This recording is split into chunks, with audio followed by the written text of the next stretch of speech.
de suite, reportage, c'est la semaine du goût. Plein d'initiatives partout en France pour éduquer au goût et aux saveurs. Et un nombre croissant d'amateurs de cuisine qui s'improvisent critiques gastronomiques. Antoine Ly et Camille Cassou ont suivi Annabelle. Elle ne se sépare jamais de son appareil photo ni de son carnet. Voyage dans la tribu des reporters amateurs de gastronomie. Ils sont de plus en plus nombreux. Annabelle a deux passions, la photo et la cuisine. Depuis 6 mois, elle allie les deux en devenant critique gastronomique non professionnelle. Prendre un cliché de ce que l'on mange au restaurant et le commenter sur internet, c'est le nouveau jeu des amateurs de cuisine. Les sites communautaires se multiplient et pour devenir reporter gastronomique, un minimum d'équipement suffit. Ce dont j'ai besoin moi, c'est mon téléphone portable. Il sert à prendre des photos.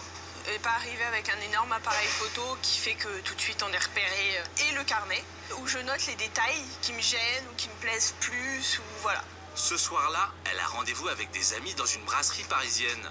Nous la suivons discrètement avec notre caméra, mais le patron de l'établissement nous a rapidement repérés.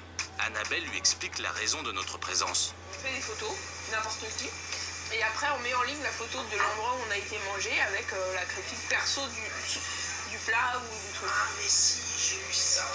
Du coup, on en a profité pour demander au restaurateur son avis sur ses clients qui s'improvisent critiques culinaires. S'il y a 50 avis, c'est bien. S'il y en a 40 positifs, 10 négatifs, je pense que le restaurant est correct. Mais s'il n'y a que 3 avis, il y en a 2 négatifs et 1 positif, je pense qu'il faut tout de même aller dans le restaurant pour se faire une propre idée de soi-même. La plupart de ces reporters gastronomes sont des femmes. Une façon pour elles d'assumer certains plaisirs. Et je pense qu'il y a des femmes qui sont capables de dire je veux pas faire de régime, j'en ai rien à foutre et alors on va partager ce qu'on mange quoi. Partager le plaisir, mais aussi les bons plans. En 3 ans, les dépenses moyennes des Français dans les restaurants ont baissé de 5 à 7%.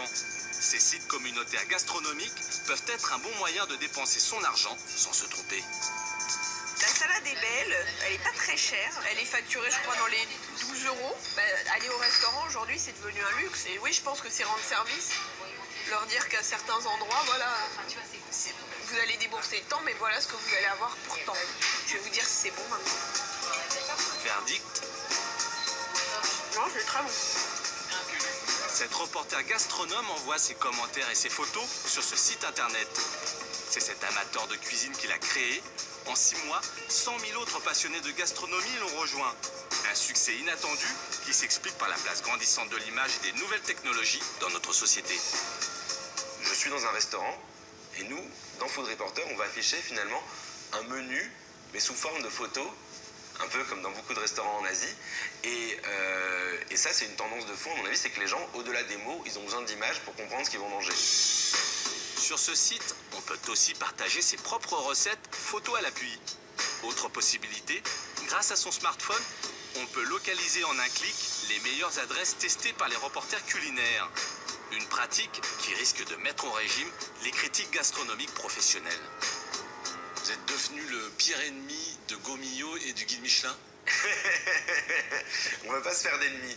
Moi, ce qui m'intéresse, je vais vous dire honnêtement, c'est pas l'avis d'un expert qui a fait des études pendant 10 ans dans la cuisine, c'est l'avis de mes meilleurs amis, en qui j'ai confiance. Je sais que si tel ami me dit j'ai goûté tel italien et il était fabuleux, je vais peut-être plus lui faire confiance que dans un guide traditionnel. À vos couteaux et fourchettes, sans oublier le smartphone, bon appétit.